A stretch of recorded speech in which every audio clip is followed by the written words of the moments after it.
Mon invité aujourd'hui au podcast minier, Michel Corbin, coprésident d'INSPEC. Allô, Michel? Bonjour, Manon. Contente de t'avoir ici ce matin. Très heureux d'être là. Merci C'est de m'avoir invité. ma première entrevue du podcast minier dans le cadre de Explore à Montréal. Quelle belle façon de se réchauffer.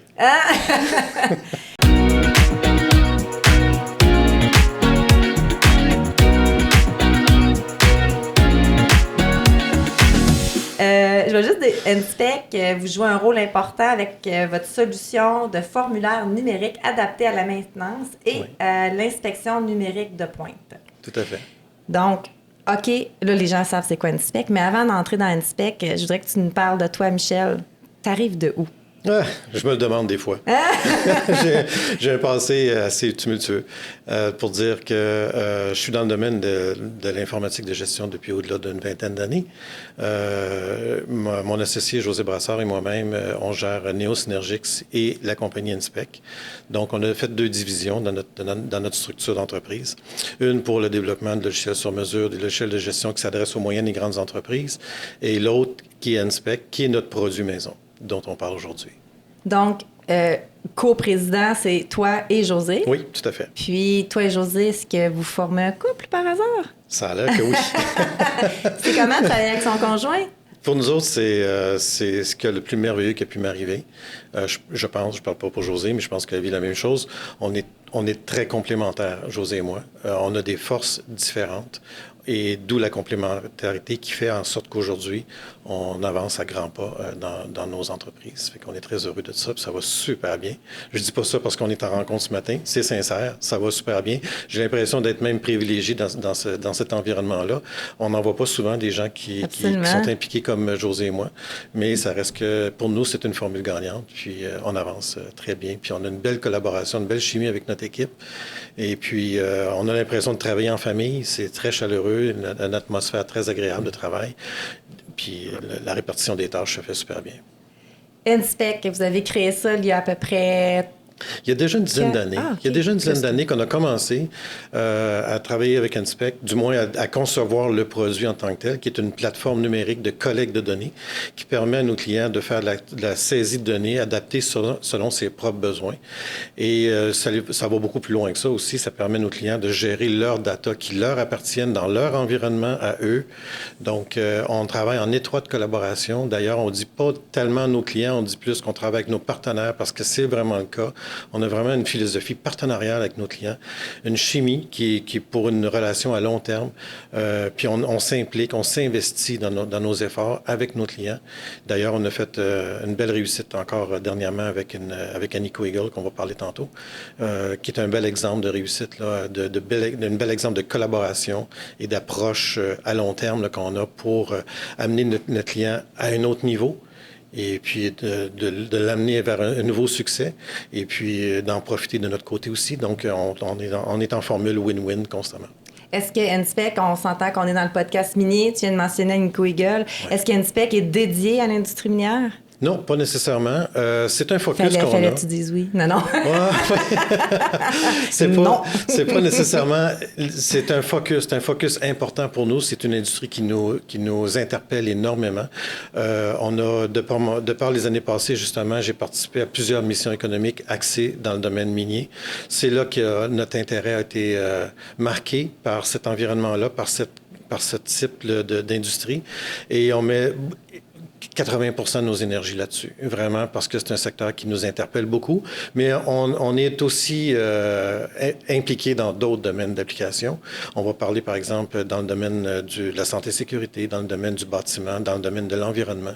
C'est tous des secteurs d'activité qui peuvent exploiter d'une manière remarquable la plateforme qu'on livre pour leur permettre de faire une collecte de données puis une collaboration d'informations à travers différents systèmes. J'aimerais entrer justement dans la plateforme. C'est quoi la plateforme? En quoi consiste le logiciel INSPEC? INSPEC, c'est vraiment une plateforme de formulaire numérique qui permet à nos clients partenaires de monter par eux-mêmes sans avoir de connaissances de développeurs, de monter par eux-mêmes. Pas besoin de savoir coder, là. Non, c'est ça. C'est vraiment, c'est un peu comme le principe qu'on a déjà entendu parler du low-code, no-code. C'est vraiment une plateforme qui donne les outils à nos clients, nos partenaires, pour monter eux-mêmes leurs différents formulaires qui vont adresser leurs collègues de données en fonction de leurs besoins particuliers, peu importe le secteur de travail.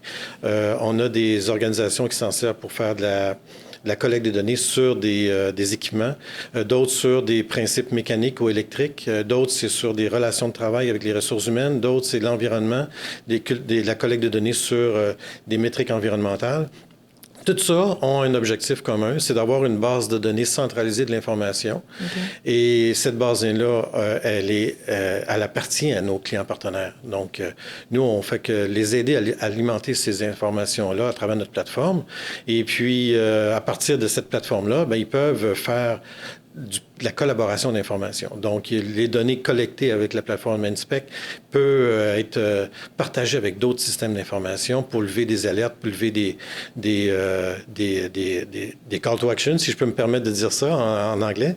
Vraiment des rétroactions pour automatiser, par exemple, un cas facile, une situation qui relève une alerte qui peut déclencher un bon de travail pour impliquer une équipe pour faire une intervention immédiate en urgence sur une situation donnée. Donc, c'est vraiment un système qui permet à nos clients partenaires d'avoir un meilleur contrôle sur leur infrastructure et puis un meilleur contrôle notamment de leurs données et être capable d'interagir d'une manière plus efficace et plus automatisée d'une certaine façon. On parle de l'industrie minière. La majorité des mines, présentement, c'est sous terre. Comment ça fonctionne? Je veux dire, est-ce qu'on a besoin du LTE ou comment que le logiciel, est-ce qu'il réagit bien? C'est très, très bien. Puis c'est une excellente question parce que ça fait partie de la pierre angulaire de la plateforme en tant que telle. La plateforme est en mesure, bien qu'elle est compatible à tout type d'équipement, on parle de téléphone intelligent, d'ordinateur, tablette ou desktop, peu importe. La plateforme, elle est compatible à tous les types d'équipements. Et on a adressé une technologie vraiment particulière qui permet à cette plateforme-là de travailler en mode complètement déconnecté. Donc, dès qu'il n'y a pas de réseau, dès qu'on est dans des situations où il n'y a pas d'Internet, pas d'LTE, absolument rien, la plateforme continue à fonctionner quand même sur les équipements. Elle ne bloque pas la collecte de données du tout. Elle va faire le cumul de l'information tout au long du travail de la personne qui fait sa collecte. Et dès que la plateforme détecte un environnement réseau sécurisé qui appartient à notre client partenaire, donc qui est authentifié. En background, il va avoir une synchronisation complètement automatisée. Donc, c'est tout à fait transparent pour nos clients partenaires et ça facilite la collecte de données de cette façon-là. Je ne vous cacherai pas que la plateforme est quand même très robuste parce qu'on a on a vu des situations où on a des clients qui prennent énormément de photos, ils ont beaucoup de textes à alimenter. Ils ont beaucoup de données de diverses façons, des cases à cocher. Ils ont beaucoup de contrôles à mettre dans leur formulaire. Et puis des alertes et des rôles et responsabilités aussi par rapport à ça. Donc, l'idée, c'est que la plateforme permet cette ouverture-là. Et puis, avec le système de détection automatisé de mode connecté ou déconnecté, bref, ça fait en sorte que les gens peuvent faire leur travail de collecte de données sans avoir l'impression d'être interrompus par un phénomène de manque de réseau, là. On parle souvent de plus en plus de transformation numérique. Agnico Eagle vient de vivre une grosse transformation numérique. Vous les avez accompagnés dans cette transformation-là. Tu pourrais-tu nous amener justement qu'est-ce qui a fait qu'aujourd'hui, c'est un de vos gros clients, Agnico Eagle. Vous les avez accompagnés là-dedans. Tu peux-tu nous amener, mettons qu'il y a une minière qui écoute, là? Elle peut-tu se sentir interpellée, là? Effectivement. Bien, leur problématique initiale, c'est que le besoin était là. Il y avait un besoin de collecte de données pour améliorer différents processus à l'interne. Ils ont les ressources à l'interne pour faire du développement, mais pour adresser ce genre de projet-là, ça demandait quand même énormément de temps. Le temps qu'ils n'avaient pas pour le faire en tant que tel. Donc, puis là, finalement, on s'est rencontrés dans un colloque de la MQ, puis on s'est dit, on a des possibilités, on pourrait voir avec vous qu'est-ce qu'on peut faire. Et finalement, ça a été une relation qui a été vraiment intéressante, puis on a découvert les différentes possibilités, ce qui a fait qu'on a adressé la solution, voir qu'est-ce qu'on peut faire pour les aider. Puis j'avais utilisé à l'époque, je me souviens, je vais dire à la blague, qu'est-ce qu'on peut faire pour réaliser vos rêves. On est là pour ça. On veut vous aider. Donc, on est prêt à mettre les efforts, l'énergie pour ça. Puis, on va prendre le temps de comprendre vraiment quels sont vos besoins. À partir de là, on a établi les discussions et puis on a comblé par notre équipe le besoin, parce qu'eux ne pouvaient pas réaliser un projet comme ça parce que c'était trop demandant en temps, les ressources n'étaient pas prêtes pour le faire. Nous, on était déjà là, on était déjà prêts, on veut vraiment spécialiser dans le domaine. Fait qu'on a amené notre contribution et d'où la réalisation de la plateforme qui a fait en sorte qu'on est arrivé aujourd'hui avec, après à peine une année, un succès au niveau de la rentabilité de la solution. Mais concrètement, qu'est-ce que Agnico retire de faire affaire avec Inspec? Est-ce que les avez aidés à accélérer, je sais pas moi, l'échange d'informations? Est-ce qu'ils ont... C'est ça, je me demandais, tu sais, avec... En fait, c'est la collecte de données qui a permis à Agnico d'économiser énormément de temps au niveau des ressources pour faire le travail de collecte d'informations. Et on sait très bien que cette économie de temps-là amène des économies au niveau financier. Donc là, à ce moment-là, ils ont réalisé vraiment... dans un simple essai, dans la première année, dans un simple essai de collecte de données avec un nombre limité d'utilisateurs, ils ont déjà rentabilisé la solution dans la première année.